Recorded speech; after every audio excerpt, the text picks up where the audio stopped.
시청자 여러분 안녕하십니까. 신통방통 윤태윤입니다. 자, 먼저 오늘 저와 함께할 패널분들 소개해드리겠습니다. 반갑습니다. 자, 지난 대선에서 허위 사실을 발언했다는 혐의로 기소가 된 이재명 대표가 피고인 신분으로 잠시 후인 10시 40분에 이제 법정에 출석을 합니다. 형사 피고인은 특별한 사정이 없는 한 반드시 법정에 직접 출석해야 하는 만큼 잠시 후인 아마 10시 반쯤에는 이재명 대표가 서울중앙지법의 모습을 드러낼 것으로 보입니다. 당초 10시 시작이었는데 재판이 이재명 대표의 요청으로 늦춰지면서 또 한번 논란이 되고 있는데 화면 함께 보겠습니다.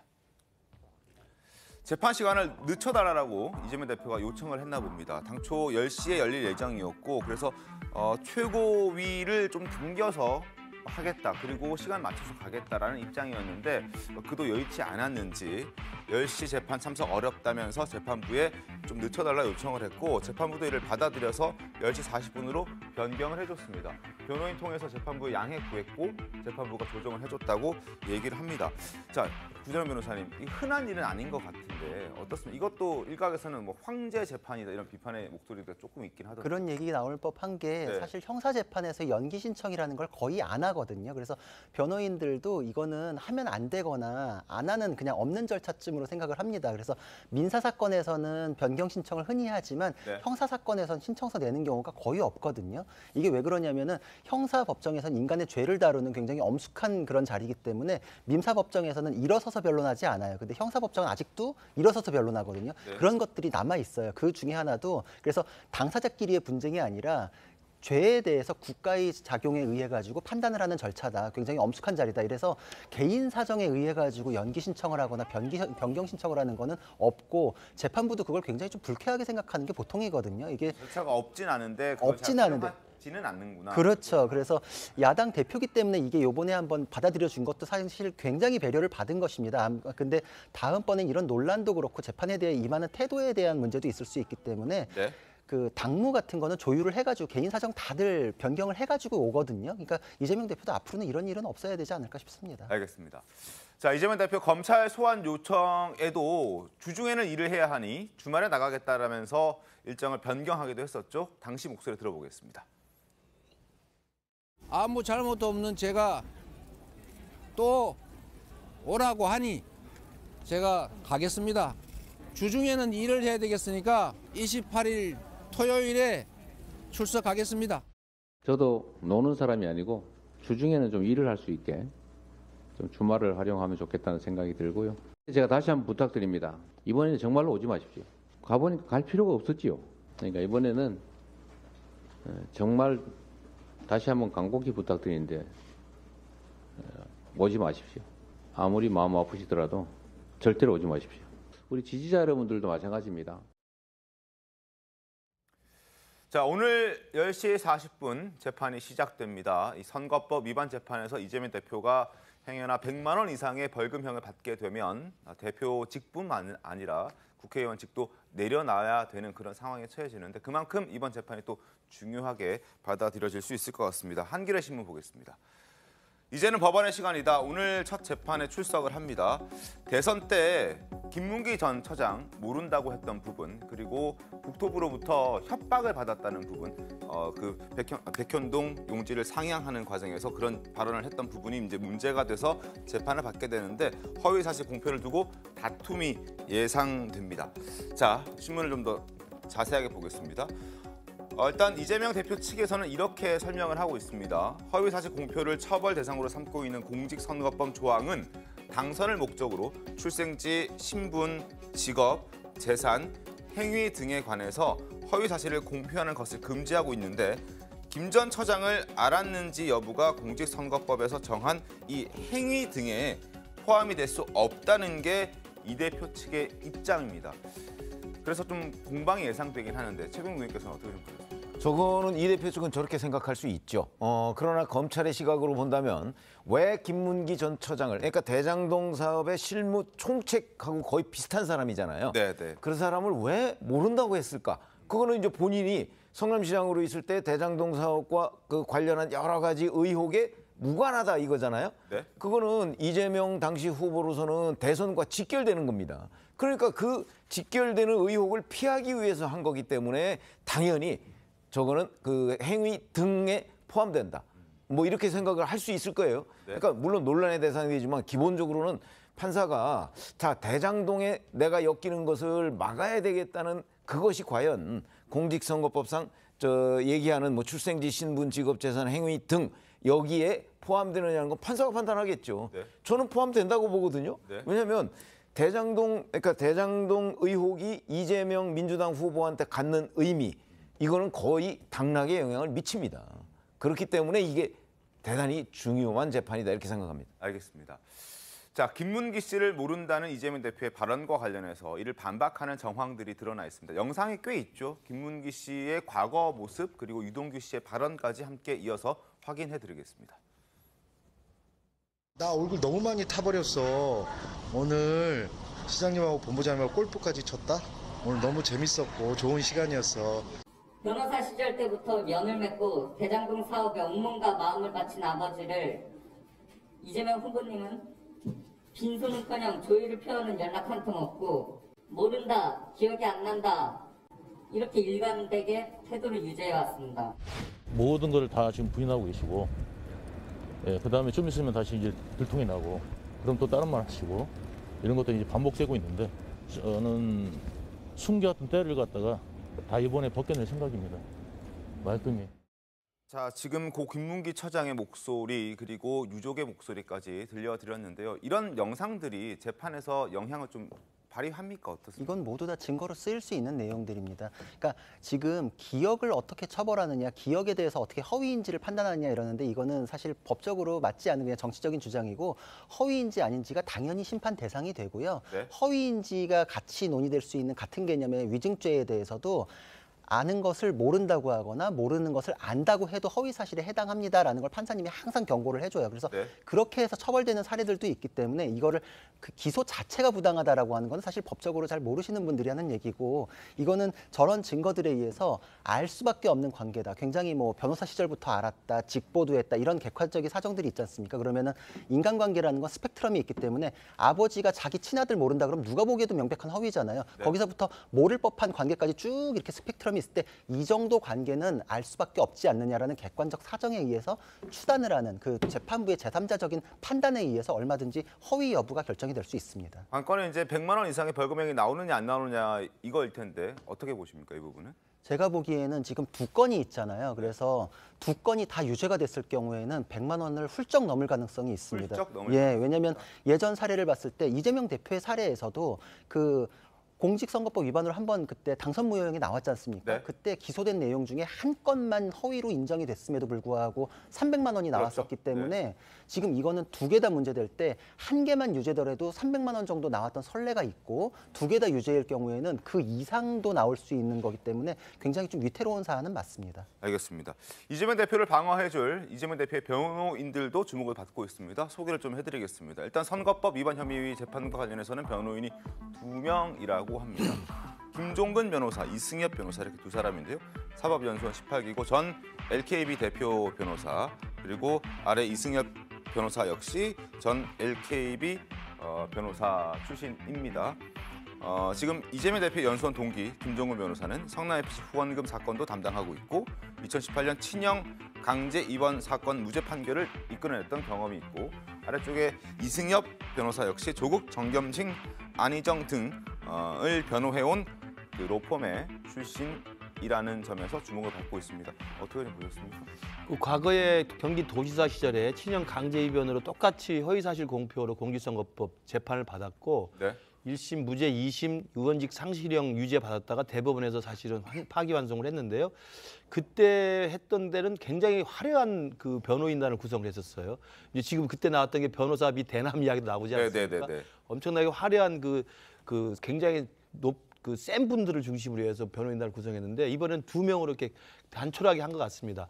제가 보건대는 이 사건 말고도 지금 대장동 사건, 그다음에 뭐 백현동 사건 네네. 계속 또 사법 리스크가 계속 오기 때문에 그 부분에 대해서 또 방어해야 될 변호인단을 전체적으로 구성을 미리 생각해 본다면 이 선거법 위반 혐의는 그 전체적인 사법 리스크 위해서는 작다.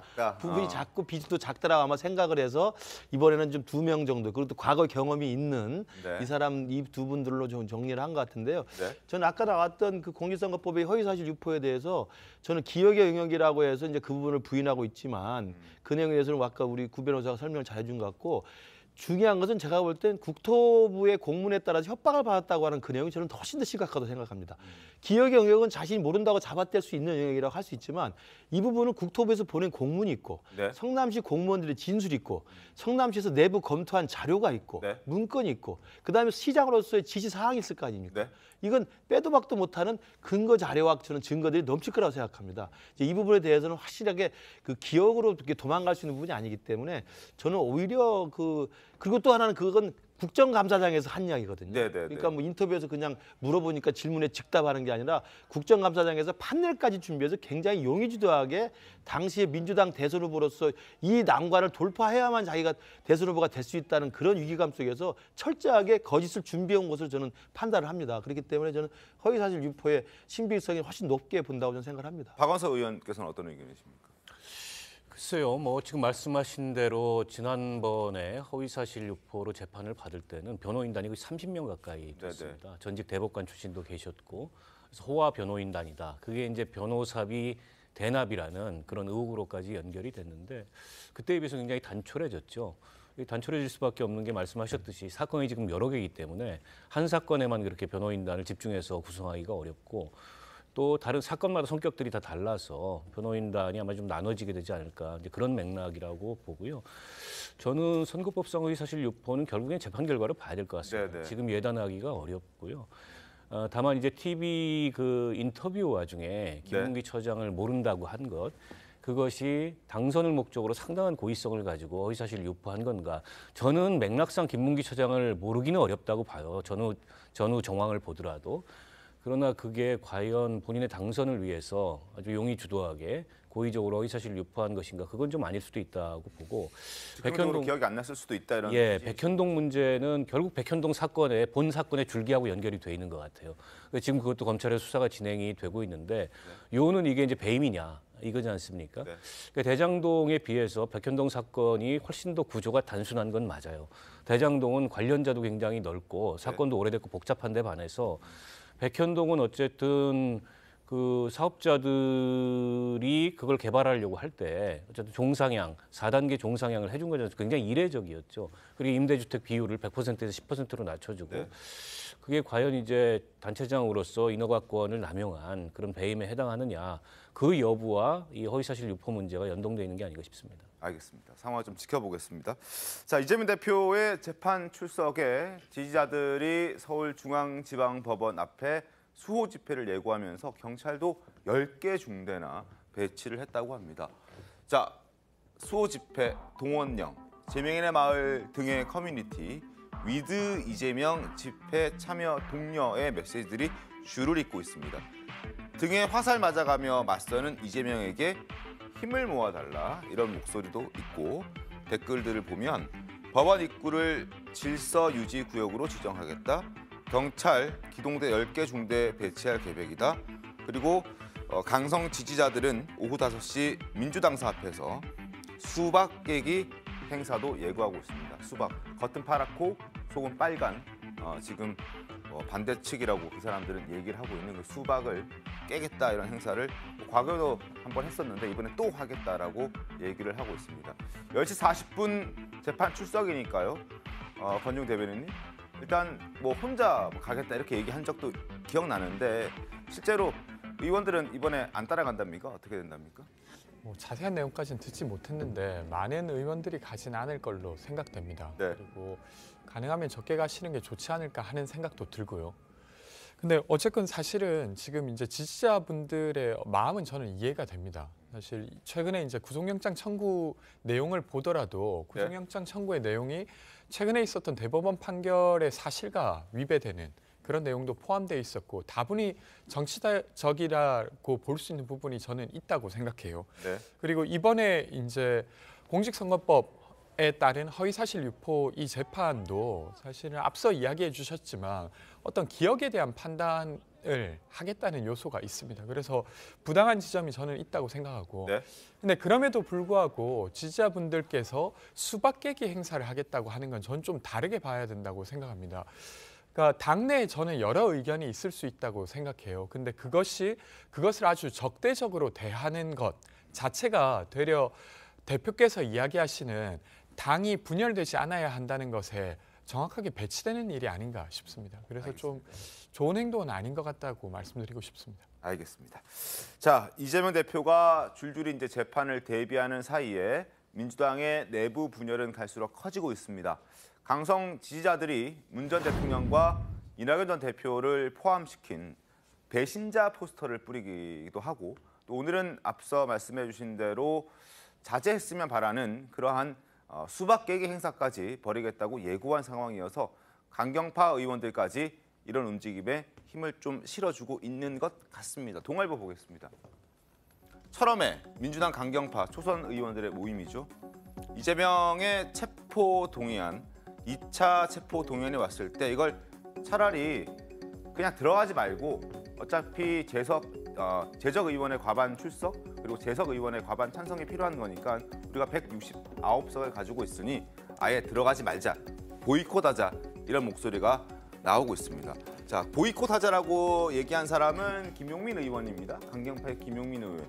집단 불참에서 표결 자체를 아예 무산시키자라고 얘기를 하고 있고 당론으로 부결을 결정하자 이건 김남국 의원이 또 이런 목소리를 내고 있습니다. 그리고 이상민 의원 비명계 중에 대표 주자인데 이재명 대표가 그냥 영장 실질심사 받고 깔끔하게 기각시키는 게 제일 낫다.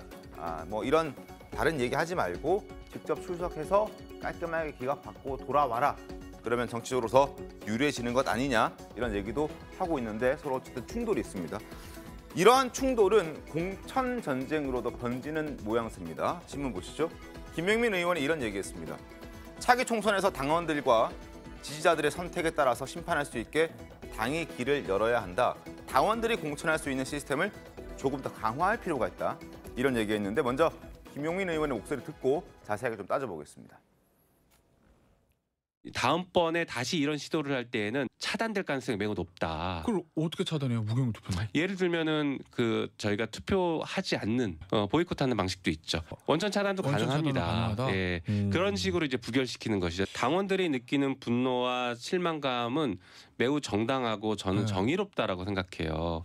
왜냐하면 말씀드린 것처럼 그거는 의원들이 배신한 것이거든요. 그리고 사실 이재명 대표를 대체할 만한 그 인물도 없어요, 우리 당에. 솔직히 말하면. 그래서 이재명 대표 체제로 가고 오히려 지도부에게 더 힘을 실어줘서 이걸 가지고 당을 적극적으로 쇄신해야 된다. 자, 김용민 의원의 목소리 확인하셨는데 공천 문제로 번지고 있다는 부분 앞서 잠깐 언급해드렸는데 조선일보 보면서 조금 더 자세하게 살펴보겠습니다. 실제로 민주당에서 공천 과정에 강성 지지자들의 힘을 더 키워주려고 하는 그런 시스템을 마련하는 그런 상황 중인 것으로 확인이 되고 있는데 공천 때 개딸 여론조사 반영하도록 당헌 변경을 추진하고 있다고 합니다. 평가 항목에 권리당원 여론조사를 신설하겠다. 그래서 강성 지지층의 입김을 더욱 키워주겠다. 이러한 의도를 갖고 이 여론조사를 신설할 준비를 하고 있는 것 같고 그래서 이건 바로 공천에서 비명계, 친 이재명계를 제외한 나머지 비명계를 솎아내겠다는 것이다 라고 비명계에서는 반발을 하고 있습니다. 그리고 기여 활동을 지금 당무 기여로 좀 더 구체화시켜서 어떤 명칭을 바꾸기로 했는데 이것 또한 이재명 방탄에 협조하지 않으면 불이익을 주겠다라는 메시지다. 비명계에서는 황당하다라는 얘기가 나오고 있습니다. 그리고 당무감사 평가 항목 중에서 지금 100점 만점에 무려 20점이나 권리당원 여론조사의 비중을 차지하고 있고 그리고 실제 권리당원들이 이번 대선을 거치면서 굉장히 많이 강성 지지자들, 그러니까 이재명 대표를 지지하는 사람들이 비율이 굉장히 높아졌기 때문에 이렇게 권리당원 여론조사를 반영을 하면 20점이나 반영을 하면 자연스럽게 친명계 의원들이 득세를 할 테고 나머지 비명계 의원들은 공천을 받지 못하는 상황이 되는 것이 불보듯 뻔한 것 같습니다. 그리고 여기서 하나 더 살펴볼 게 지금 혁신위에서 이 해명하고 있는 게 있는데요. 기업 활동을 당무 기업 활동으로 바꿨다라고 말씀드리지 않았습니까? 여기에 대해서 어떻게 해명하고 있냐면 뭔가 기업 활동이라고 하면 상당히 추상적이라서 조금 더 구체화시켜서 당무 기업 활동으로 이름을 바꾼 것에 불과하지 이걸 두고 지금 비명계에서 얘기하고 있는 비명계에 불이익을 주기 위해서 이렇게 바꾼 것은 아니다라고 설명을 하고 있지만 비명계에서는 당연히 반발의 목소리 나오고 있습니다. 옆으로 좀 카메라를 옮겨볼까요? 이 대표 옆에서 당직을 맡으면서 이재명 수호를 외친 의원들에게 가산점을 주겠다는 것 아니냐. 결국 이 대표가 체포동의안 표결을 앞두고 1대1로 만났을 때도 걱정하지 마시오. 공천 룰은 최대한 바꾸지 않겠다라고 얘기를 했는데 그것과도 배치되는 것 아니냐 이런 지적들이 나오고 있습니다. 당연히 이런 소리 나올 수밖에 없을 것 같아요. 어떻게 보셨습니까? 그렇죠. 아니 지금 민주당이 하필이면 이 시점에 그 뭐 당원 당규나 아니면 공천 룰이나 이런 거를 지금 바꿀 때가 아니거든요. 그런데 지금 그 얘기가 이제 혁신위 발로 지금 나오기 시작했어요. 네. 그 얘기는 결국 이재명 대표가 대표로서 가진 권한의 행사의 범위를 훨씬 넓히겠다는 거 아닙니까? 지금 비명계나 아니면 객관적으로 보는 사람들은 이재명 대표의 체포동의안에 대한 대규모 반란표가 당내에서 나온 이유가 네. 바로 이런 그 어떤 대표 중심의 사당화 뭐 이런 거를 좀 막아야 내년 총선에 민주당이 뭔가 의석을 확보할 수 있지 않을까 하는 그런 기대와 뭐 그런 걸 가지고 있는데 이재명 대표는 거꾸로 가고 있단 말이죠. 네. 역주행이잖아요. 그렇게 얘기하는 걸로 봐서는 결국 이제 비명계로서는 이재명 대표에 대한 기대는 접어야 하는 순간이 지금 다가오고 있다. 저는 그렇게 보기 때문에 이거는 뭐 당장 무슨 뭐 불이 붙을 것 같지는 않지만 네네. 어쨌든 간에 비명계와 그 친명계 간에 돌이킬 수 없는 어떤 큰 강 뭐 이런 것들이 점점 더 강폭이 넓어지고 있다. 저는 그렇게 생각합니다. 알겠습니다. 자, 지금 서울중앙지법의 현장의 모습을 보고 계십니다. 잠시 뒤 아직 9시 반밖에 되지 않아서 당장 이재명 대표가 출석할 것으로 보여지진 않습니다만 아마 서관 입구, 서문 입구인 것 같은데요. 잠시 뒤 공직선거법 위반 혐의로 재판을 받게 되는 이재명 대표를 기다리기 위해서 지지층들의 모습은 보이진 않는데 일단 기자들이 좀 진을 치고 있는 것 같고 포토라인을 설정해서 아마 취재를 하기 위해서 미리부터 1시간쯤 전부터 저렇게 대기를 하고 있는 모습입니다. 중간중간 앞서도 말씀드렸듯이 경찰 10개 중대를 배치할 정도로 강성 지지층들의 어떠한 집회 시위가 예고가 돼 있어서 또 충돌이 벌어지거나 또 문제가 발생하면 그때그때 연결해서 현장 모습을 다시 한번 보여드리도록 하겠습니다. 박원석 의원은 어쨌든 앞서 신문에서 짚어드린 대로 당원 변경까지 해가면서 비명계에 대한 불이익을 주겠다라는 취지로 읽히는데 이 부분이 결국 민주당에서는 득이 되는 것보다 실이 더 많지 않겠습니까? 글쎄요. 민주당이 어쨌든 이런저런 이유로 지금 당내 주류와 비주류 간에 이제 긴장과 갈등의 수위가 높아질 수밖에 없는 상황인데 네. 여기에다가 이제 공천과 직결된 이 당무감사와 관련된 규정을 변경하겠다라고 하면 불을 붙이는 격이 되는 거죠. 네네. 당연히 이제 이른바 비명계에서는 의도가 뭐냐, 결국에는 친명 중심으로 비명계를 섞어내려고 하는 그런 의도가 있는 거 아니냐, 이런 의구심을 가질 수밖에 없고, 그런 의구심은 곧바로 지금 이재명 대표의 신변과 관련된 그렇죠. 그런 비명계의 반발로 나올 수밖에 없습니다. 네. 사실 이번에 그 본회의에서 체포동의안이 부결되긴 했습니다만 누구도 저런 표결 결과를 예상하지 못했거든요. 그럼요. 뭐 민주당도 압도적 부결을 예상했었습니다. 네, 그만큼 사실은 비명계가 느끼는 위기감, 또 이게 비단 공천만이 아니고 이 체제가 그대로 갔을 때 설사 공천을 받는다 하더라도 네. 내년 총선에 민주당이 선거를 제대로 치를 수 있겠는가라는 위기감이 밖에서 받던 것보다 훨씬 더 큰 게 아닌가 싶고, 근데 이게 이제 검찰 수사가 여기서 멈추면은 그나마 저게 봉합이 될 텐데 검찰 수사가 멈추지 않잖아요. 네. 2차, 3차 체포영장이 날라올 가능성이 있고 그로 인해서 당이 또 격렬한 내용에 휩싸이게 될 텐데 결국 이재명 대표가 지금 당을 책임지고 있는 당 대표로서 이제 어떤 결단과 또 어떤 비전을 보여주느냐, 이게 이제 관건이 아닌가 싶습니다. 수사에 있어서는 검찰이 칼자루를 줬지만 네. 결국에 민주당의 진로와 관련돼서는 당 대표인 이재명 의원이 칼자루를 진 거 아니겠습니까? 근데 이재명 대표가 종래처럼 어쨌든 당을 동원해서 방탄으로 맞서겠다. 그런다면 아마 당내에 그런 우려는 훨씬 더 커질 가능성이 높고 민주당의 내용이나 갈등은 훨씬 더 깊어질 가능성이 높다고 봅니다. 알겠습니다. 자, 공천 전쟁으로까지 지금 비화되고 있는 민주당 상황을 조금 보여드렸습니다. 그리고 김용민 의원 말고도 철험의 또 다른 회원인 김남국 의원도 연일 비명계를 겨냥해서 강한 비판의 목소리를 내고 있습니다. 목소리 확인하시죠. 지금 보도되는 걸 보면 어떤 의원님은 마태복음을 이재명 대표 앞에서 읽었다라는 거예요. 그 상황이 얼마나 참 말하기 그렇지만 그게 얼마나 당사자에게는 모욕적이고 말도 안 되는 상황이겠습니까? 그 마태복음에 이제 예수 십자가에 못 박히는 그 장면에 네. 대한 건가요? 예. 그러면은 그렇게까지 말할 수 있는 상황이었는데 말을 못했다라고 하는 것은 저는 맞지가 않다라고 보이고요. 당을 위한 거라고 말을 하는데 사법 리스크다라고 하면서 총선을 못 치른다는 주장을 자꾸 말합니다. 예. 혹시 그러면 그분들 공천 때문에 그거라고 생각하시는 거예요? 말 하나 마나한 이야기라고 봅니다. 공천에 대한 생각이 굉장할 정도로 큽니다. 그래서 그 부분이 상당 부분 많이 포함되어 있을 거라고 봅니다. 권중 대변인님, 본인도 공천에 대해서 걱정이 많지 않겠습니까? 그러게요. 사실은 그 정치를 하는 과정에서 네. 정당에게 공천받는다는 건 매우 중요한 현실적 문제입니다. 그럼요, 뭐. 그래서 누구나 그 생각을 버릴 수는 없다고 저는 생각해요. 네. 근데 사실 이 사안의 본질은 단순히 그 이제 체포동의안에 이탈했던 그 표결에 이탈했던 뭐 30여 명 이 사람들의 이견 그 자체가 아니라 이 이견을 통해서 지금 민주당이 잘 받아들이지 못하고 있는 어떤 민심 그 자체라고 생각합니다. 그러니까 사실 저는 이 부분을 봐야 된다고 생각하는데요. 체포동의안과 연결된 불체포 특권과 관련돼서 민심의 여론이 좋지 않은 것이 사실입니다. 네. 그리고 민주당은 그것을 알고 있어요. 네. 근데 그럼에도 불구하고 이번에 구속영장 청구가 부당하다고 생각했기 때문에 불체포 특권을 활용했지만 앞으로도 그러는 게 민주당에게 좋은 일인가 하는 이견을 던진 거라고 저는 봐야 된다고 생각합니다. 그러면 이런 상황에서 그러니까 검찰의 정치적 수사는 사실상 상수화돼 있고 그 상황에서 민주당이 어떻게 해야 할 건가를 논의해야 되는데 그것이 아니라 이 어떤 현존하고 있는 민심을 조금 드러냈다는 것 자체만으로 그 사람들을 공격하는 건 전 적절하지 않다고 생각하고 민주당에게도 좋은 일은 아니라고 생각합니다. 알겠습니다. 그런데 계속해서 공격하고 있는 또 다른 의원 하나 더 소개해 드릴 텐데요. 민영배 의원입니다.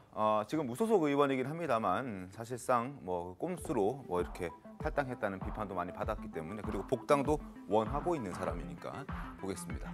이재명 비판 컬럼을 공유한 SNS에 욕설을 썼습니다.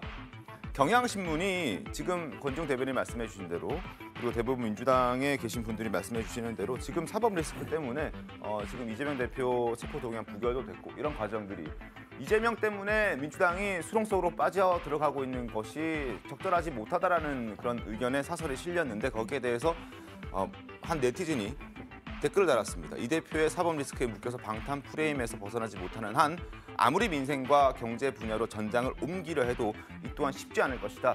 이러한 아주 상식적인 글을 남겨주셨는데 거기에 민영배 의원이 이렇게 욕설했습니다. 걔 XX들 맞네라고 얘기를 했거든요. 정말 저런 게 지금 이제 민주당 내에 과연 정당 민주주의가 지금 작동하고 있느냐. 네. 그리고 민주주의 정당에서는 다양한 목소리가 수렴되고 논의되고 토론되고 생산되는 정당이어야 되는데 네. 그 민영배 의원 저렇게 하는 행동을 보면요. 아까 김남국 의원이 와서 이게 다 비명계들이 이탈하고 반란표 던진 거 다 공천 때문이라고 얘기하는데요. 저는 착각이라고 봅니다. 오히려 민영배 의원이나 김남국 의원 같은 분이 공천 때문에 저는 지금 충성 경쟁을 벌이고 있다고 생각해요. 왜냐? 민영배 의원은 광주 지역구 아닙니까? 네. 공천이면 뭐가 됩니까? 당선이 그대로 되는 거죠. 네. 그러니까 저분은 이재명 대표가 옥중에서 공천권을 행사하든 어쨌든 간에 충성을 해서 이재명 대표로부터 공천장만 받으면 당선이 확실시 되기 때문에 저는 과잉 충성하는 거라고 개인적으로 판단하고요. 네. 김남국 의원도 안산의 지역구인데 어찌됐든 김남국 의원의 진정성을 제가 무시한다고는 할 수 없지만 네. 기본적으로 이재명 대표를 향한 충성 경쟁하는 것이 공천에 유리하다는 생각이 저는 더 강하다고 봅니다. 오히려 30표 넘는 반대표를 던진 분들은 뭐냐면요. 공천이 중요한 게 아니다.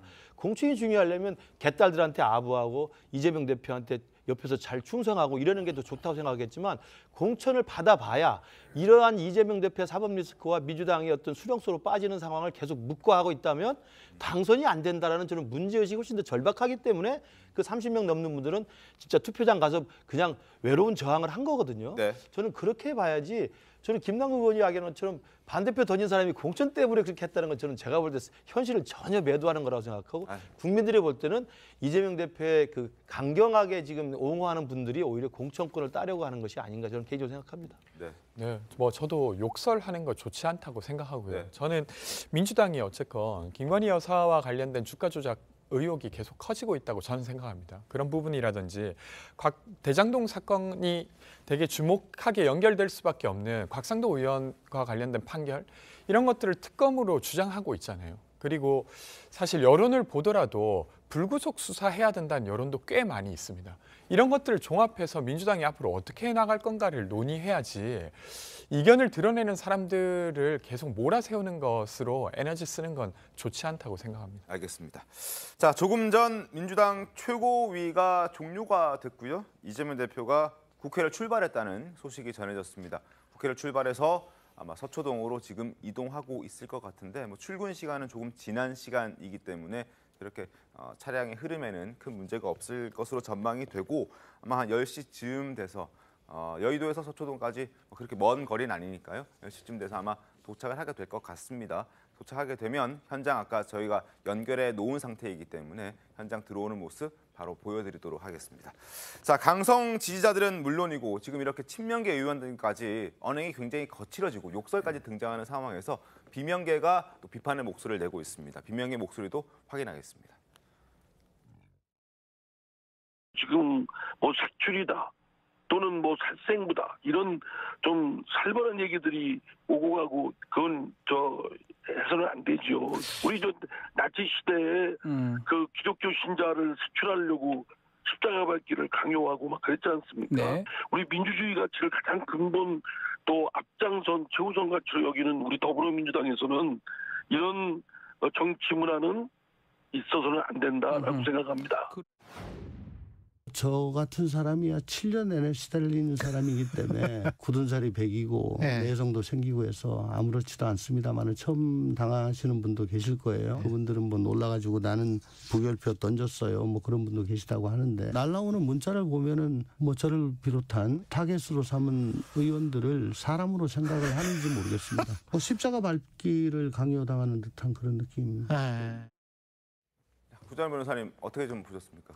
제가 보기에도 이건 양심의 자유를 침해하는 그런 행동들이 난무하고 있다 이렇게 생각이 되는데 십자가 밟기라는 게 뭐냐면은 그 십자가를 종교인 같은 경우에는 자기 양심의 자유 때문에 종교적인 이유로 밟지 못하잖아요. 그럼 그거에 의해서 종교가 드러나면은 뭐 살해를 하고 옛날에 그랬던 일들이 있었거든요. 그러니까 양심의 자유라는 건 양심 형성에 침해를 해도 안 되지만 양심을 내가 표출하고 싶지 않다 그러면 그걸 강제로 끄집어내거나 확인해서도 안 됩니다. 네. 헌법상의 권리인데 의원들은 양심의 자유에 따라서 의정 활동을 하게 되어 있고 국회법에도 정해져 있고 헌법재판소에서도 그 거듭 인정하고 있거든요. 근데 지금 민주당에서 벌어지는 거는 반헌법적이다 이렇게 말씀해 볼 수 없는데 김남국 의원 특히 말하는 것도 되게 모순적이에요. 뭐 의총에서 의견 밝혔으면 됐지 않냐. 근데 뒤통수 쳤으니까 비겁하다라고 비판하는 여론도 있는데 또 골고다 언덕 뭐 마태복음 얘기했던 거에 대해서 이재명 대표를 모욕했다. 그러니까 뭐 의견을 표출했던 거는 그런 식으로 공격하고 의견 표출 안 하면은 비겁하다고 공격하고 어떤 식으로든 반대 의견은 그냥 무조건 비판 대상으로 삼겠다는 태도밖에 안 되거든요.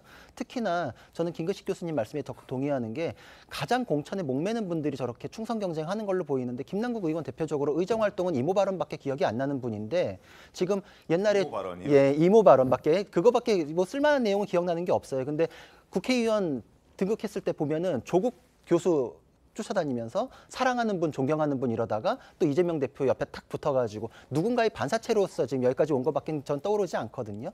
그런 분들이 다른 의원들의 양심에 따른 투표를 지금 저런 식으로 공격하는 거는 당내 민주주의, 더 넓게는 헌법 정신에도 반하는 그런 행동이라고밖에 볼 수 없습니다. 알겠습니다.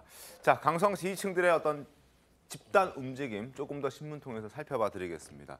자, 정청래 의원 누가 봐도 이재명 대표 옆에 딱 붙어 있는 사람이고 수석 최고위원이고 현역 또 의원이고 또 지도부인데 정청래 의원에게도 지금 강성 지지층들은 부결했느냐, 가결표를 던졌느냐 묻는 문자를 보낸다고 합니다. 그래서 정청래 의원이 답변했다고 하거든요. 정청래 의원의 답변은 저희가 따로 화면을 준비했습니다. 화면을 좀 바꿔주시겠습니까? 정청래 알콩달콩 자신의 페이스북인데 당원입니다. 의원님께는 부결입니까? 가결입니까? 의견 표명해 주세요. 너무 한심해서 문자 보냅니다. 다음에 심판하겠습니다. 이렇게 문자를 받았나 봐요. 그래서 저에게도 이런 문자가 와서 답변 드리겠습니다. 저는 부결했습니다. 이렇게 얘기를 했다고 합니다. 자, 부결, 가결 묻는 걸 지금 사실 이 표결에서 무기명 투표를 했고 이건 비밀 투표고 굳이 얘기하지 않아도 되는데 정청래 의원까지 나서서 이렇게 얘기를 하고 그리고 수십 명의 의원들이 셀프로 지금 나는 부결을 던졌다, 나는 부결 던졌다라고 공개하고 있는 그런 상황이지 않습니까? 이걸 두고 뭐 의원 자격도 없네, 뭐 이런 얘기들도 나오는데 이런 분위기는 저거는 바로 무기명 투표를 규정한 네. 그 법 그 취지에 어긋나는 거죠. 무기명 투표는 저런 의사 표시를 하지 말라고 하는 것이고 그러니까요. 저는 또 저기서 한 발 더 나가서 자 정청래 의원이 부결했다고 하는데 저거 말은 믿어도 되나요? 뭐 저는 믿고 있습니다만 네네. 믿어도 되나요? 아니 그러니까 다른 의원들도 나는 부결했어요. 뭐 이렇게 얘기를 했는데 지금까지 찬성표 던졌다는 의원 한 명도 없습니다. 그렇죠? 그런데 지금 그 찬성표가 더 많이 나왔어요. 139표. 그래서 반대표인 138표보다 한 표가 더 많이 나왔어요. 그러면 국민의힘과 정의당이 모두 찬성했다고 할 때도 그걸 전제로 할 때도 민주당이나 아니면 친여 무소속에서 그러니까 친야 무소속이죠. 네네. 친야 무소속에서 적어도 19표 정도가 그쪽으로 옮겨간 거잖아요. 그럼 19명은 누군가 찬성했을 텐데 찬성했다는 사람 아무도 없어요. 다 부결했다고 하고요. 그러면 어떻게 이런 결과가 나왔는가. 그러니까 정청래 의원을 포함해서 나는 부결했습니다라고 하는 말을 정말 믿어도 되느냐 하는 건 객관적인 진단이죠. 알겠습니다. 자, 그리고 민주당은 지금 민생 법안 처리가 급하다면서 1월, 2월에 이어서 3월에도 임시국회 열었습니다. 그리고 국민의힘이 요구했던 3월 6일부터 하자라고 했던 것도 거절하고 휴일인 국경일인 3월 1일부터 3월 국회를 시작했습니다. 그러나 지금 현재 민주당 의원들이 하고 있는 모습들을 보면 방탄 국회임을 아마 자임하고 있는 것 같습니다. 왜냐하면 민주당 의원 다수가 국회는 열어둔 채 해외로 줄줄이 떠났기 때문입니다. 영상 보겠습니다. 3월 임시회도 열고 탄적한 민생 경제 입법을 차질 없이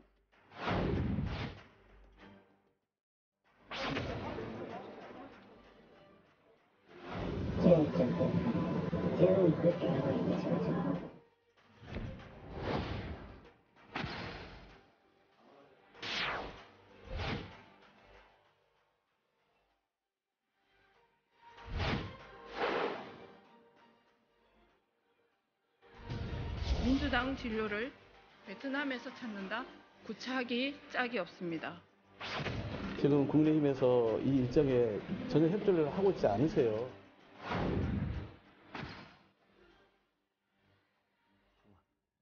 자, 민주당 의원들이 지금 어디 가 있는지 화면 보겠습니다. 자, 일단 해외로 나가고 있는 상황인데 강훈식 의원 그리고 기동민 의원을 포함해서 한 20여 명 정도가 더 좋은 미래에 소속해 있는 20명 정도가 베트남 하노이로 워크숍을 떠났습니다. 어제 출국했습니다. 왜 떠났느냐? 당의 진로와 총선 준비를 위해서 베트남으로 떠났습니다. 그래서 아까 양금희 의원 구차하게 짝이 없다 이렇게 얘기를 하는 거고요. 참석 의원들 경비도 탁출했다 이렇게 얘기합니다. 그러니까 세금으로 나가지 않았다라고 얘기를 하는 겁니다. 진짜 세금으로 안 나갔는지도 한번 따져봐야 될 부분이고. 자, 그리고 정청래, 고민정, 조승래 의원은 지금 스페인 바르셀로나에 가 있습니다. 출장을 떠났습니다. 지난달 28일 새벽에 출국했다고 합니다. 27일 이재명 대표에 대한 표결이 끝나자마자 공항으로 갔다라고 보셔도 될 것 같은데 반대로 국민의힘 과방 위원들은 동참하지 않고 있는 상황. 민주당의 과방 위원들만 지금 스페인 바르셀로나에 가 있습니다. 방호석 의원님, 네. 어떻습니까? 먼저 이 부분부터 따져보죠. 당의 진로와 총선을 베트남 하노이에 가서 해야 합니까? 국내에서는 안 됩니까? 더 좋은 미래가 민주당 내의 이제 의견 그룹인데요. 당내에 가장 많은 의원들이 참여하고 있는 모임인 걸로 알고 있어요. 그러니까 연례적으로 저런 이제 워크샵을 가져왔고 그러나 이제 코로나 등등의 일정으로 계속 미뤘다가 아마 이번에 갔다 이렇게 해명을 하고 있는데 어쨌든 정무적으로 보면 시기상 좀 적절하지 않죠. 당 내부가 방탄 논란을 빚으면서 어쨌든 3월 국회를 조금은 무리하게 소집을 했고 물론 의사 일정이 아직 합의가 안 됐기 때문에 상임위 일정이나 본회의 일정이 잡혀 있는 건 없습니다. 그렇다 하더라도 반드시 이런 이제 구설에 오를 텐데 자체 사정이 어떤지는 모르겠으나 뭐 논란을 빚을 수밖에 없는 그런 모습이라고 보고요. 마찬가지입니다. 국회 상임위 일정이기 때문에 아마 진즉에 잡힌 일정일 거예요. 스페인 바르셀로나요? 예, 그리고 상임위 차원의 뭐 공식 수행도 있을 거고 할 텐데, 근데 두 분 다 또 공교롭게 최고위원이잖아요. 당 지도부고. 이제 그렇다 보니까는 아니 국회는 그렇게 한시가 시급하다 그러면서 소집해 놓고 외유가냐? 물론 외유는 아니겠죠. 뭐 필요한 일정이긴 할 텐데 민주당이 어쨌든 뭐 무리해서 이렇게 국회를 3월 1일 날 국회가 열린 적은 없습니다. 그러니까요. 그리고 국회 그 법에도 그 국회 소집일이 휴일이면 2일에 소집하도록 다음 날 돼 하기로 있어요. 돼 있죠. 예. 근데 이번에 굉장히 무리를 해가지고 논란을 빚었는데 이제 이런 장면들이 겹치다 보니까 결국에는 좀 억지스럽게 방탄 국회를 열어놓고 정작 국회 일정에 충실하지 않는 거 아니냐. 이런 비판을 받을 수밖에 없죠. 김문식 교수는 어떻게 보세요? 저는 뭐 입이 10개라도 민주당에서는 할 말이 없을 겁니다. 3월 1일 날 말씀하신 것처럼 재헌국회 이래로 한 번도 국회가 열린 적이 없어요. 그런데 3월 1일까지 그래도 불안했는지 그날까지 끼워서 임시국회 회기를 잡아놓고 그때 박홍근 원내대표가 주장했던 게 뭡니까? 할 일이 산적해 있다. 우리 국회가 할 일이 너무 많이 쌓여 있다는 것이었습니다. 그런데 3월 1일 날 아무 일정 없었을 뿐만 아니라 어제 2일 날 이제 본래 사실상의 회기가 시작됐음에도 불구하고 바로 그 강훈식 기동민 20여 명이 베트남으로 갔다는 이야기를 듣고요. 저는 정말 믿을 수 없었다고 생각합니다. 특히나 굳이 나눠본다면 우리 박원석 의원이 말씀하셨습니다만 과방위의 이 출장은 출장입니다. 국회의원 중에 할 여러 가지 임무 중에 사실 의원에게도 굉장히 중요한 비중이 있어요. 그러면 국회 과방위원장 그리고 과방위 소속 의원들이 해외에 가서 과방위와 관련된 회의에 참석하는 것은 세금으로 다 충당이 됩니다. 물론 국민의힘은 지금 시기가 미미하기 때문에 가지 않았습니다. 이제 그래서 저는 고민정 의원이나 정청래 의원 간 것도 제가 볼 때 정무적으로 잘못 판단했다고 생각하지만 그래도 저것은 그래도 거리가 된다는 거예요. 지금 베트남 가서 워크숍 간다는 게 말이 됩니까? 그걸 자기 돈을 걷어서 경비 각주했다는 게 지금 할 말이 아니에요. 그 말은 뭐냐면 사적으로 갔다는 이야기거든요. 공적으로 간 이야기가 아니라는 것을 스스로 고백하고 있는 겁니다. 지금 워크숍에 가서 당의 진로를 모색하고 총선 이야기를 한다는데 왜 여기 경기도 강화도 가면 안 됩니까? 제가 볼 때 베트남 따뜻한 데 가서 2박 3일 쉬고 온다는 거 외에는 설명할 길이 없습니다. 저는 방탄국회 이야기를 계속 나올 수밖에 없는 게 바로 이런 민주당 의원들의 저런 내로남불의 행태 국민들이 반드시 지켜보고 있을 거라고 생각합니다. 알겠습니다. 박홍근 원내대표 해명을 내놨습니다. 어떻게 해명했는지 들어보겠습니다. 의원들이 오래전에 잡힌 일정이고 특히나 좀 당내 상황이 좀 복잡한 상황에서 이런 상황을 좀 진단하고 또 향후에 당의 단합을 어떻게 좀 깨할 것인지 논의하는 그런 연례적으로 해왔던 그런 워크숍이라 그래서 국회도 지금 회의가 안 잡혀 있고 그다음에 이제 향후에 다른 그런 그 상황을 감안했을 때 그나마 좀 가능한 일정이라고 해서 그러면은 알겠다라고 제가 말씀을 드렸습니다. 최병우 위원께서는 박홍근 원내대표 해명은 어떻게 보셨습니까? 글쎄요, 원내대표 정도 되면은 사실 이런 문제에 관한 정무적 판단을 저는 했어야 된다고 봅니다. 말릴 수도 있었죠. 특히 아니 말리는 게 아니고 못 간다 그러면 못 가는 거죠. 원내대표가 가지 말라고 하면 왜 그러냐면 3월 1일부터 임시국회를 열어야 한다고 가장 강력하게 주장한 사람이 바로 박홍근 원내대표입니다. 그렇죠? 아니 자기가 며칠 전에 해놨던 말이 머리에 맴돌아서 근데 만약에 지금 나와서 3월 며칠 2일부터 바로 어디 가겠습니다. 그것도 뭐 합당한 이유도 안 되는 저런 얘기를 하는데 그걸 그냥 놔뒀다? 글쎄요. 그렇게 얘기를 해도 지금 뭐 총선 1년씩이나 남았으니까 뭐 별 문제 없다 이렇게 생각하는지 모르겠으나 저런 부분에 관해서 나중에 그 선거 때 보면 뭐 또 국민들은 현명하더라고요. 그런 부분에 관해서 늘 이제 기억도 하고 기록도 하고 그러면서 아마 심판을 하지 않을까 저는 그렇게 생각합니다. 뭐 본인이 그걸 막지 않았다고 지금 얘기하고 있는 거 아니겠습니까? 그럼 뭐 본인도 생각이 거의 비슷한 모양인데 글쎄요 뭐 그런 거에 대해서 달리 그 다른 사람들이 무슨 응징을 할 방법은 없고 뭐 국민들이 하지 않을까 싶은 생각이 듭니다. 알겠습니다. 권정 대변인. 앞서 이야기해 주신 대로 그러니까 사실 의원들 간에 이야기를 나누는 워크숍이 필요하다는 건 전 동의됩니다. 근데 그것을 지금 이 시기에 외국에서 했어야 되냐는 부분은 저는 좀 비판받을 만하다고 생각하고요. 네. 특히나 이제 불체포 특권과 관련된 논란이 있는 상황에서 3월 초부터 이제 개회하자고 민주당이 주장한 상태였기 때문에 더욱 그렇습니다. 그렇고 과방위 출장 관련해서는 전 그렇게 보기는 어렵다고 생각합니다. 네, 뭐 그럴 수 외국에 나갔다 하더라도 공무를 다하기 위함이고 되려 국민의힘 의원이 가지 않았던 건 그냥 전당대회 때문에 가지 않았던 게 아닌가 싶습니다. 그러니까 되려 그 부분을 비판하기는 좀 어렵다고 생각하고 제가 끝으로 이야기 드리고 싶은 건 저희가 이제 일하는 국회법을 만들어서 2년 전에, 3년 전에 만들었고 2년 전부터 시행되고 있는데 실제로 모든 상임위가 월 3회 이상 법안 소위를 열도록 되어 있습니다. 근데 그걸 지킨 상임위가 한 군도 없다는 거예요. 그래서 그런 부분까지 좀 반성으로 나아가서 국회가 좀 일하는 국회가 되면 좋겠다 싶습니다. 알겠습니다. 자, 주제를 좀 바꿔보겠습니다. 김건희 여사 관련 소식으로 이어갈 텐데 검찰이 김건희 여사가 운영하는 전시기획사 코바나 컨텐츠의 대기업 협찬 의혹에 대해서 문제없다, 최종 무혐의 처분을 내렸습니다. 윤석열 대통령은 과거 김 여사를 둘러싼 의혹에 대해서 강력하게 부인을 해오기도 했었는데 과거 모습 잠깐 보겠습니다. 작품처럼 시대의 상징성과 그다음 이런 조형적인 아름다움이 두 가지가 매치가 돼서 훌륭하게 조화되는 작품이 더 이상 없다는 거죠. 자코메티의 지금 미술에서의 시장 가격은 전 세계를 통해서 가장 비싼 작품이에요. 제 처는 뭐 작년뿐만이 아니고 벌써 저하고 만나고 결혼하기 한참 전부터 이런 큰 전시들 그 해에 거의 가장 블록버스터인 그런 전시들을 해왔고요. 옛날에 앤디 워홀이니 샤갈 이런 것도 해왔고 전시를 하면 각국의 대사들도 다 개막식에 오시고 여야 정치인들도 다 오십니다. 정당하게 일하는데 근거 없이 의혹을 막 제기해서 이렇게 하면 저는 그거는 좀 부당하다고 생각합니다. 자, 어떻게 무혐의 처분을 내렸는지 신문 보겠습니다. 일단 대기업 협찬 의혹은 털었습니다. 검찰이 증거가 불충분했다라고 얘기를 하고 있는데 검찰은 코바나 컨텐츠 전시회 협찬의 성격이 공연 전시 분야에서 통상적으로 인정되는 마케팅 전시 홍보물 광고였다라고 판단했습니다. 검찰 이런 사람 저런 사람 불러서 다 조사를 했는데 아래쪽을 보시면 마케팅과 협상 부서의 정상적인 협상 과정을 거쳐서 진행됐다.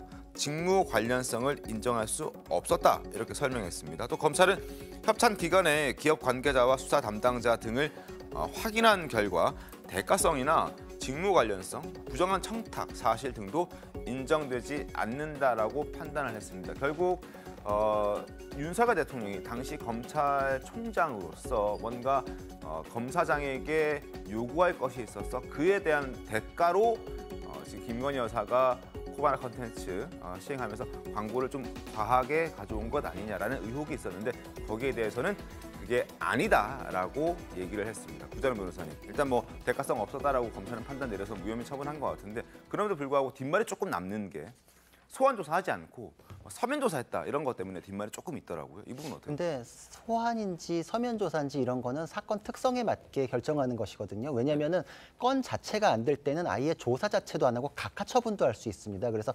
각하하기에는 더 나아가야 한다라고 했을 때도 그 건이 안 될 걸로 생각되는데 소환을 한다는 게 인권 침해적인 그런 부분이 있을 수 있거든요. 그래서 사안에 맞게 진행이 되는 것인데 서면 조사라는 것이 사실 이게 지금 최근에 이재명 대표 때문에 많이 문제가 되지 않습니까? 근데 실무에서 굉장히 좀 흔하게 있습니다. 사정에 따라서. 그래서 예를 한번 들어보자면 추미애 전 장관 시절에도 아들의 군무 이탈과 관련해서 고발당했을 때 서면 조사만 하고 무혐의 처분 됐었어요. 그리고 박범계 의원도 측근 비리와 관련해 가지고 시의회 의원으로부터 고발을 당했을 때 네네. 측근들은 소환 조사하고 그 박범계 의원은 서면 조사하고 무혐의 처분 됐었거든요. 그러니까 이런 전례들이 쭉 있고 심지어 제가 했던 유명인 아닌 사건에서도 서면 조사도 아니고 제가 의견서 내고서 그냥 무혐의 됐던 경우도 있어요. 그러니까 이건 사건에 맞게 가는 거기 때문에 그 서면이냐 소환이냐 이거 아니라 내용을 봤을 때 이거는 그 대가성, 그 부정한 청탁이라는 게 있었는지 없었는지에 따라 가지고 결론을 내렸다. 이거는 그러니까 그 코바나 컨텐츠로 협찬이 갔는지 이게 중요한 게 아니라 그거와 결부된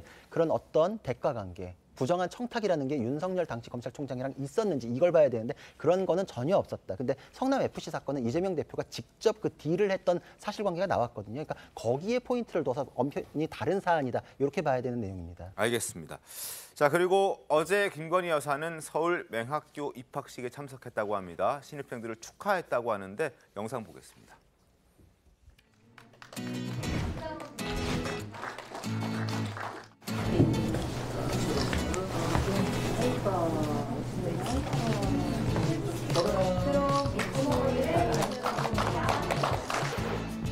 이 크리스마스 이브에 제가 지금까지 살면서 받은 선물 중에 가장 저한테 기쁨과 행복을 주는 선물이 된 것 같습니다.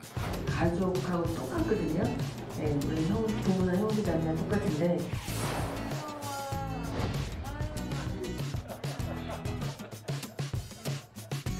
아이 귀여워. 아유. 너무 귀엽지. 임자매들아. 자, 지금 보여드린 영상은 맹학교를 갔을 때가 아니라 지난해 말 세롬이 은퇴 입양했을 때 그때 영상이었던 것 같습니다. 자, 지금부터는 오늘 놓치지 말아야 할 뉴스들을 모아서 소개해 드릴 텐데요. 먼저 그 기억나시죠? 3.1절에 세종시 한 아파트에서 태극기가 아니라 일장기를 개양했다가 논란이 됐던 그 사건, 그 뒷얘기가 좀 나와서 소개를 좀 해드릴까 합니다. 논란과 함께 일장기를 내걸었던 주민이 이렇게 얘기했습니다. 나는 위법 행위를 한 적이 없다. 오히려 우리 집에 찾아온 사람들이 위법 행위를 했다 이렇게 주장했습니다. 화면 보시죠. 그렇게 느낄 수도 있는 부분이 지금 이게 그 일장기를 걸었던 그 집에서 벽에 이제 초인종 누르면 왜 화면 뜨지 않습니까? 거기서 이제 이렇게 사람들이 많이 몰려 있다. 자신의 현관 앞에 이렇게 사람들이 많이 있었다라는 걸 본인이 직접 촬영해서 공개를 한 겁니다. 어제 그제죠. 3월 1일 저녁 6시 7분에 이렇게 많은 사람들이 자신의 집 앞에 와서 초인종 누르고 욕설하고 이렇게 대응을 좀 과하게 했다라고 본인이 느껴서 이걸 촬영을 해놓고 이걸 공개를 한 겁니다. 나쁜 의도가 없었다? 일장기를 걸었던 게 하지만 날짜가 3.1절이기 때문에 그 의도가 있었든 없었든 간에 그 일장기를 보고 많은 주민들 그리고 온 국민들이 깜짝 놀라기는 하긴 했었는데 이렇게 대응하는 것도 어떻게 보셨습니까? 대응하는 것도 적절합니까? 아니 그 A씨가 말한 제가 위법 행위를 한 적이 없다. 맞죠? 이게 왜냐하면 국기법이나 이런 데 봐도 3.1절에 일장기 걸었다고 처벌하는 규정은 없습니다. 그건 없습니다. 네. 그렇기 때문에 맞죠. 그러나 지금 말씀하신 나쁜 의도가 있었느냐? 저는 나쁜 의도는 있었다고 봅니다. 네. 무슨 얘기냐면 국민 정서라는 게 있잖아요. 네. 그리고 한국인이라면서요. 네. 일본인도 아니고. 근데 적어도 국민 정서에 어깃장을 하려는 그런 의도는 있었던 거 아닌가요? 그거를 우리가 좋다고 평가할 수는 없는 거 아니겠습니까? 본인의 해명은 그렇습니다. 한일 협력 관계로 나아가야 한다는 걸 지지하기 위해서 일장기를 걸었다라고. 아니, 그러니까 그걸 왜 하필이면 3.1절에 일장기 걸어서 지지하죠? 그러니까 그런 건 우리가 인정하기가 어려운 측면이기 때문에 네. 저는 국민 정서에 어깃장을 놓기 위한 의도가 있었다. 그건 나쁜 의도다. 이렇게 보는 거죠. 알겠습니다. 그래서 이제 그걸 이 세종시 이 아파트에 거주하는 주민들이 앞으로 한 달 동안 태극기를 개양하겠다. 이런 입장도 내놨다고 하는데 어찌됐든 후속적으로 뒷말이 좀 나와서 제가 좀 소개를 해드렸습니다. 그리고 이런 사진도 공개가 됐길래 함께 소개를 좀 해드렸습니다. 그리고 윤 대통령의 3.1절 축사 내용을 둘러싼 정치권 공방도 있었는데 세계사의 변화를 따라가지 못해 국권을 잃었다라는 기념사의 내용을 두고 민주당이 강도 높은 비판의 목소리를 내고 있죠. 그런데 20년 전 노무현 전 대통령도 비슷한 내용을 얘기했던 적이 있었습니다. 윤 대통령의 기념사와 20년 전 노 전 대통령의 기념사 비교해 보겠습니다. 오늘 우리는 세계사의 변화에 제대로 준비하지 못해 국권을 상실하고 고통받았던 우리의 과거를 되돌아보아야 합니다. 급변하는 세계 질서를 읽어내고 새로운 질서에 대처할 방도를 세울 만한 지혜도 국민의 뜻과 힘을 하나로 모을 역량도 없었습니다.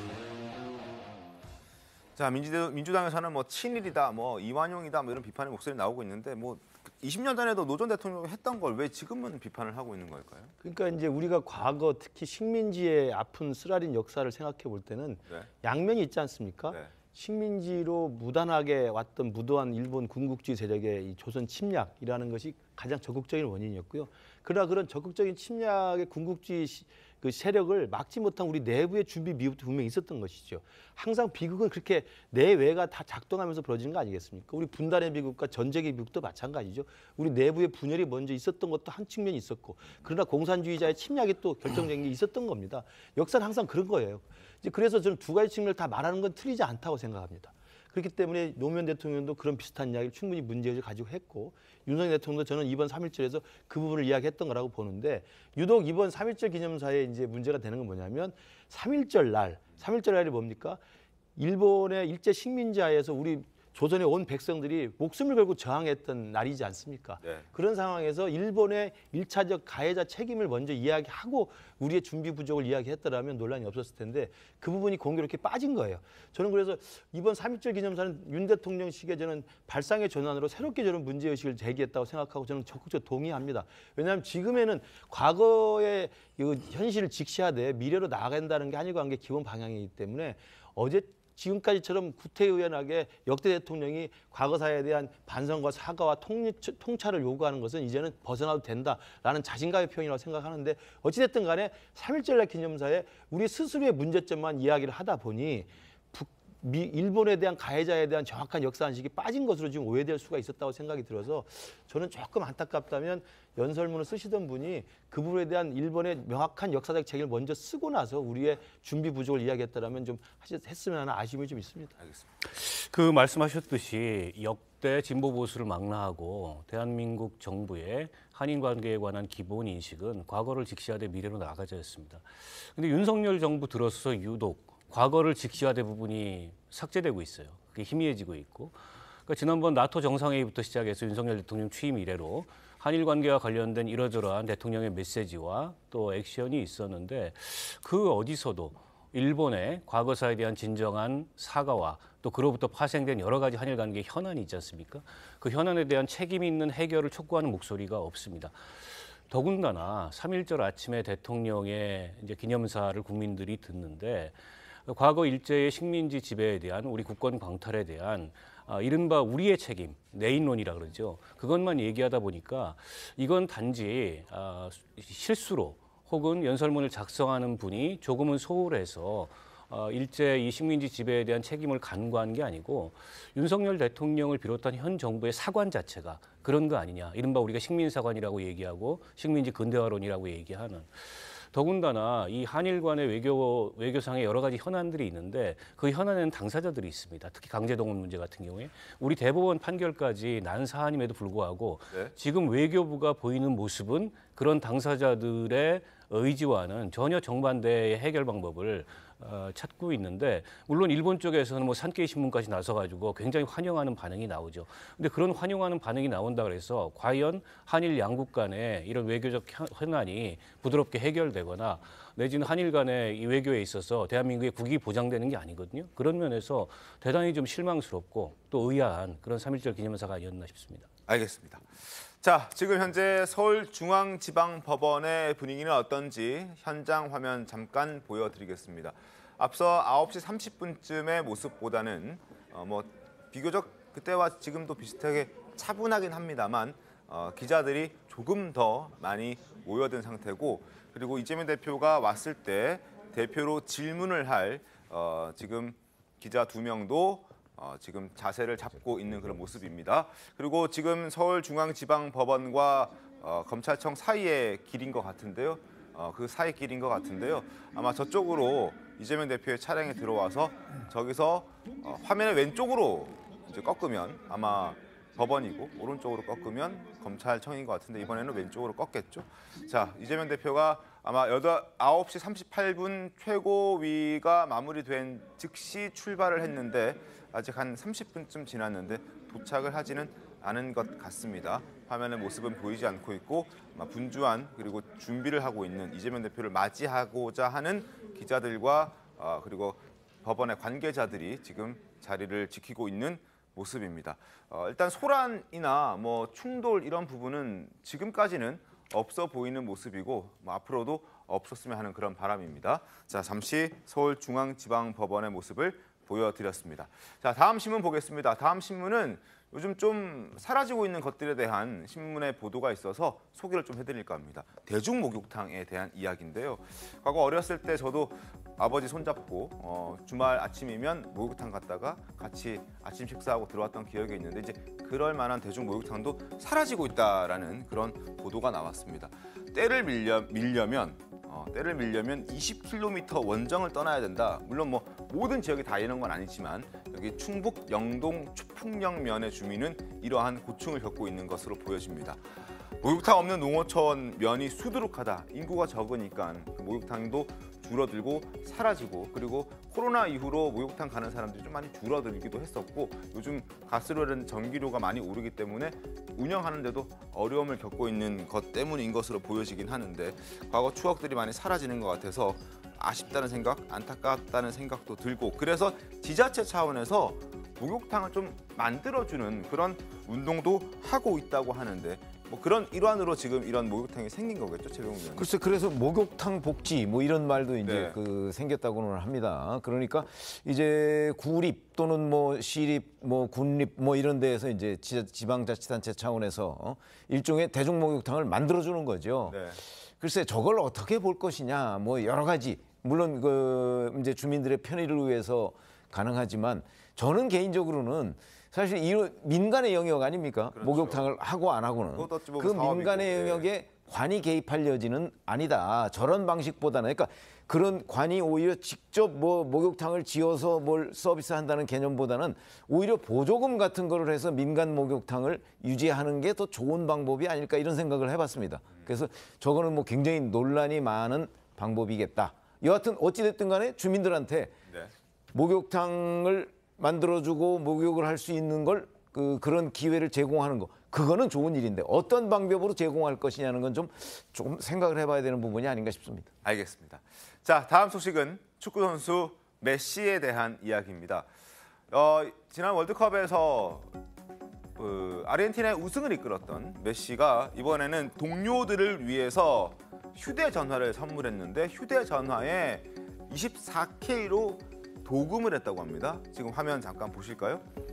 번쩍번쩍하는 저 24K 저기에 지금 엠블럼도 있고요. 그리고 선수들마다 개개인의 이름과 등번호도 새겨져 있다. 그래서 이걸 제작하는데 들어간 비용이 무려 2억 7,600만 원. 우리나라 돈으로 3억 원에 가까운 돈을 메시가 통 크게 썼다. 뭐 이런 얘기가 들립니다. 어떻습니까, 박원석 의원님? 아니 메시가 그 아르헨티나 대표팀을 은퇴한 건 아니지만 사실상 나이로 봤을 때 마지막 월드컵이었을 가능성이 높아요. 네. 근데 이제 극적으로 우승을 했지 않습니까? 그렇죠. 그걸 이제 영원히 좀 기념하고 싶은 그런 생각에 동료들한테 저런 선물을 쏜 것 같은데요. 뭐 금액도 굉장히 비싸고 그리고 저 굉장히 고급스럽습니다. 보기에도. 그렇죠. 어쨌든 받은 동료들 굉장히 기분이 좋을 것 같고 네. 저도 메시의 동료이고 싶습니다. 오늘 아침 저희도 메시의 동료가 되고 싶었습니다. 기왕이면 아이폰보다는 갤럭시를 했으면 얼마나 좋았을까. 알겠습니다. 자, 마지막 신문 소개해드리겠습니다. 어제 현대자동차 생산직 직원을 채용하는 그 공개 채용이 어제 시작됐다. 그리고 10년 만에 시작됐다라는 부분을 소개해드렸는데 접수 첫날 무려 10,000명이 넘는 지원자가 몰리면서 그 사이트가 먹통이 돼버렸습니다.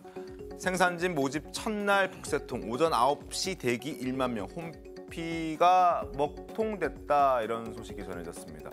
뭐 물론 지금 제작진 중에 한 사람도 취직을 하기 위해서 들어간 건 아니고 일단 확인 차원에서 한번 들어갔다고 하던데 본인도 못 들어갔다라고 아침에 저한테 얘기를 해주더라고요. 어쨌든 연봉 1억 킹 산직 10만 지원설이 나오고 있다. 어쨌든 대단히 혜택이 좋고 그리고 연봉도 높고 그다음에 정년도 보장되고 그다음에 복지도 굉장히 좋기 때문에 그리고 10년 만에 이게 또 고용 세습으로 논란이 있었는데 그걸 폐지하고 열리는 첫 공개 채용이었기 때문에 많은 사람들의 관심, 심지어 직장 생활을 하고 있는 사람들까지도 관심을 갖고 있기 때문에 게다가 고졸 전문대 출신들을 받았던 과거와 달리 이번에는 고졸 이상이면 누구나 지원을 할 수 있기 때문에 그런 것 또한 많은 사람들이 관심 갖고 몰리게 된 그런 배경이 아닐까 싶습니다. 현대차 생산직 직원 채용하는 과정에서 사람들이 많이 몰렸다는 것까지 소개를 좀 해드렸습니다. 잠시 뒤에 돌아오겠습니다.